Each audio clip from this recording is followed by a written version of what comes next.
Bonjour, dans cette vidéo, nous allons voir les définitions relatives aux fonctions. Prenons la page 176, on nous dit « Une relation de l'ensemble A vers un ensemble B établit un lien, formule ou propriété entre certains éléments de l'ensemble A et certains éléments de l'ensemble B. » Donc ici, on dit bien une relation donc, qui relie un ensemble A à un ensemble B. Donc, c'est un lien entre certains éléments de l'ensemble A et certains éléments de l'ensemble B. Donc ici, si on regarde, avec la relation est le frère de, on voit que Marc est bien le frère de Didier. Et inversement, Didier est le frère de Marc. Donc on a un élément de l'ensemble A qui correspond à un élément de l'ensemble B. Si on continue, eh bien Diego, lui, il est frère de Lucas et de Matteo. Donc on a un élément de l'ensemble A qui est relié à deux éléments de l'ensemble B. Si on continue comme ceci, voilà, que l'on fait les différents liens, ben, on remarque que on a deux éléments, d'accord, qui sont reliés au même élément de l'ensemble B. Voilà, Lucas et Matteo sont le frère évidemment de Diego. Et une fois qu'on a tout relié, eh bien, on s'aperçoit que on a des éléments qui ne sont reliés à aucun élément. Donc on a un élément qui n'a aucun élément dans l'ensemble B. Donc, on a bien que certains éléments de l'ensemble A sont reliés à certains éléments de l'ensemble B. Voyons maintenant la définition d'une fonction.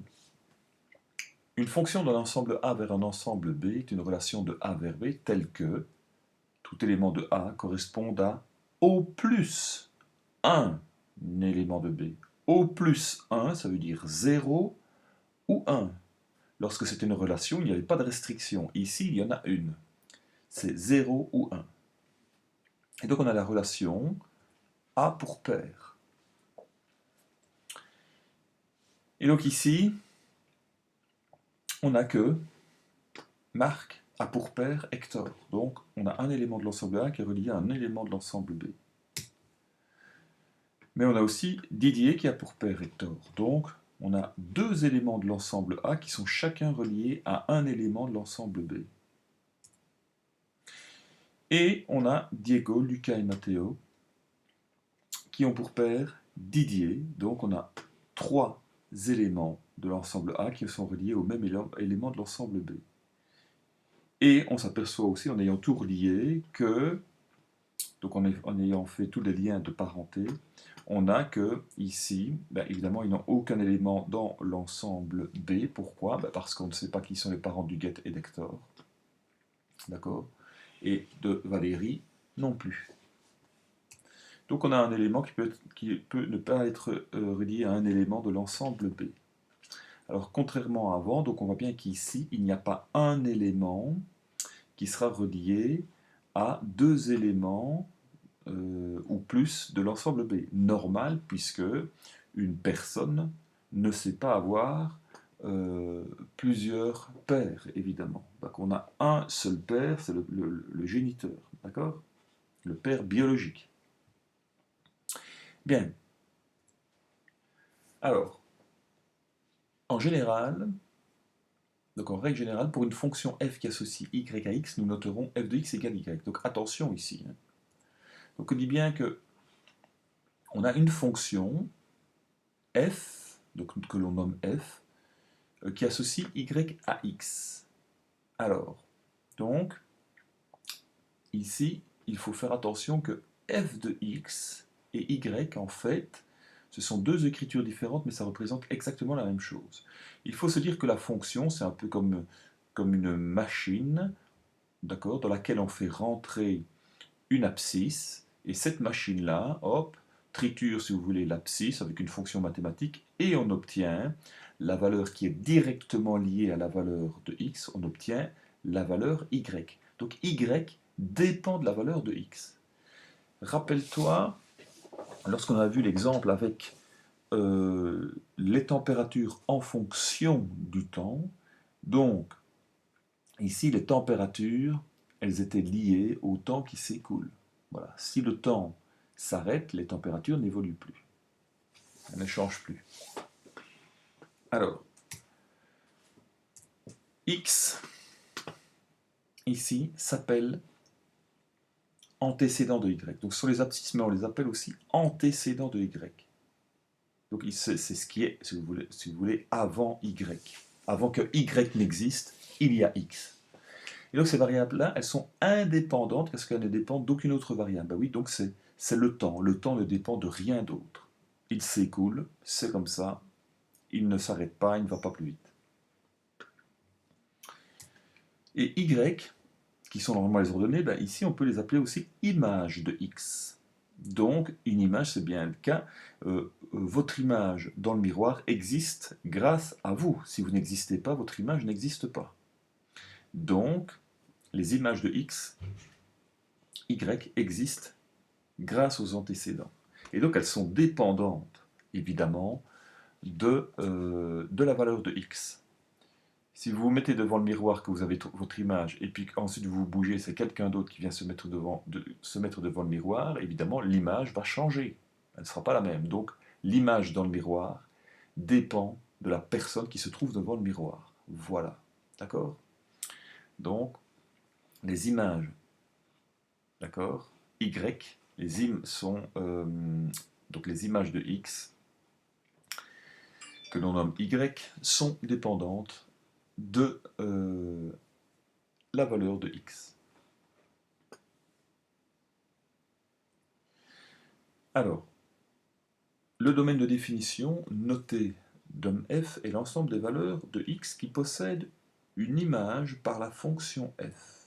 Donc on dit bien domaine de définition dont l'abréviation est d'homme f, c'est l'ensemble des valeurs de X. Donc ce sont les antécédents qui possèdent une image par la fonction f, donc c'est-à-dire les éléments du premier ensemble, de l'ensemble des abscisses ou des antécédents, qui sont reliés, d'accord, à une valeur dans l'ensemble des images, dans l'ensemble des ordonnées.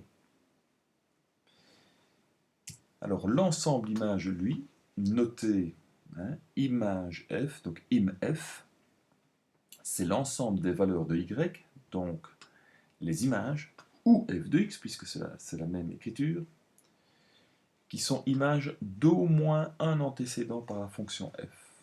Donc voilà, ils doivent être reliés absolument à au moins un antécédent. S'ils ne sont pas reliés à un antécédent, alors ils ne font pas partie de l'ensemble des images. On va voir un exemple après. Alors dans le cadre du cours de mathématiques, l'ensemble A et l'ensemble B seront ceux des nombres réels, donc on va travailler avec les nombres réels. Alors on abandonnera évidemment la représentation ensembliste, qui n'est franchement pas pratique, pour celle des repères cartésiens. Alors c'est quoi les repères cartésiens? On en a déjà parlé avant.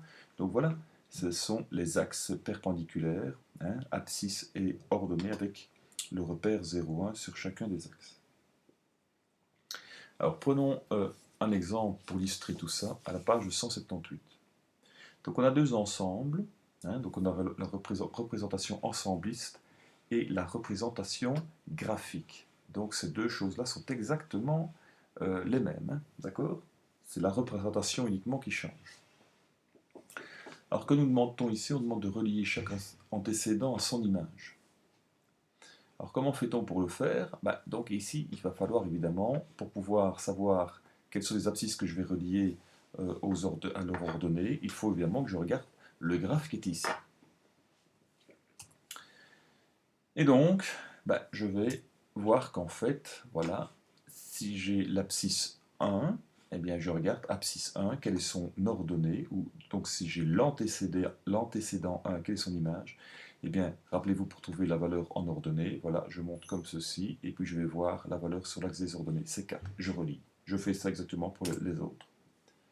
Alors si celui n'est pas relié, pourquoi? Parce qu'on voit bien que après 5, voilà, je n'ai plus de partie de graphe, et donc il est impossible de trouver, en traçant une droite verticale, il est impossible de trouver un point d'intersection avec le graphe, donc je n'ai pas de valeur en ordonnée pour les abscisses qui sont après 5.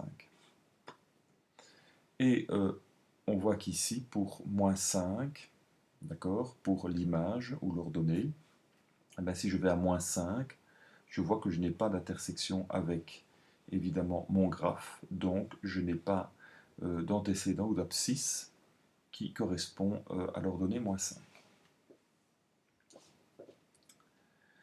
Alors on demande d'entourer en bleu les éléments faisant partie du domaine de définition, donc de DOM F. Eh bien, c'est tous ceux, évidemment, qui ont une image, d'accord, dans l'ensemble des images ou dans l'ensemble des ordonnées.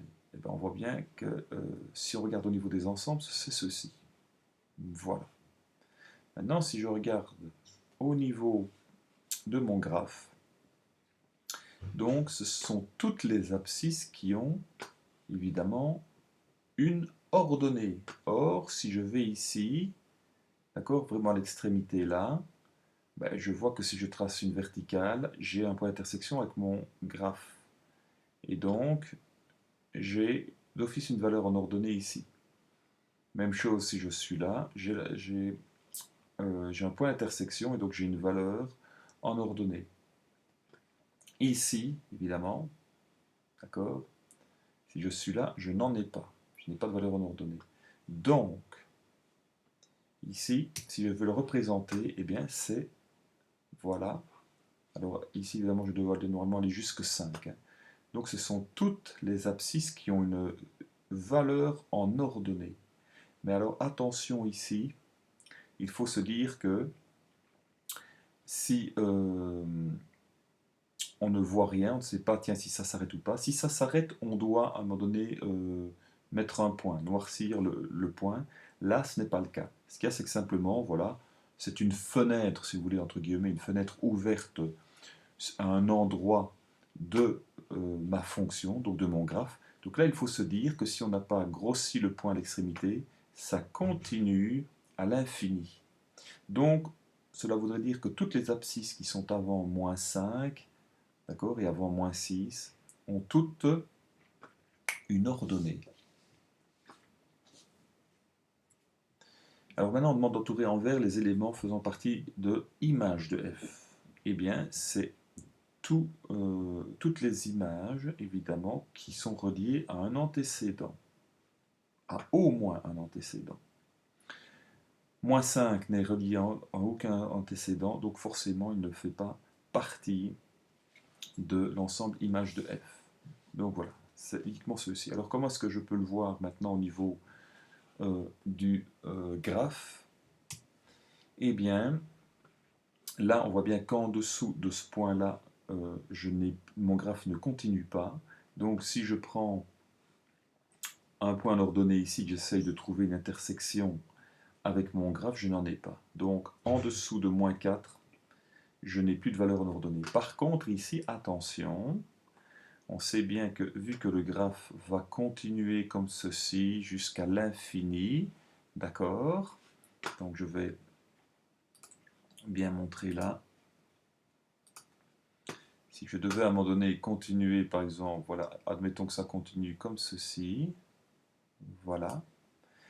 Eh bien, si je prends au-delà de 4, si je prends cette valeur-là, par exemple, en abscisse, en ordonnée, pardon, qui vaut 5, je vais voir l'intersection avec le graphe.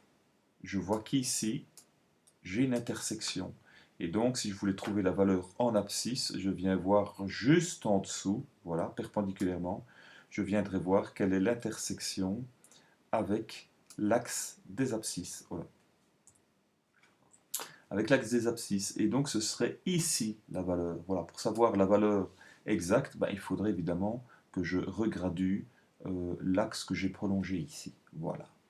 Donc, ça veut dire que l'ensemble des images, ben, donc c'est de moins 4 jusqu'à l'infini, donc par là. Voilà, puisque ça ne s'arrête jamais. Alors, l'autre question maintenant, on dit, on demande de compléter ici les pointillés. Alors, on dit que moins 5 est l'antécédent de quelle de quelle ordonnée ou de quelle image. Donc, ou moins 5 a pour image. Quelle valeur?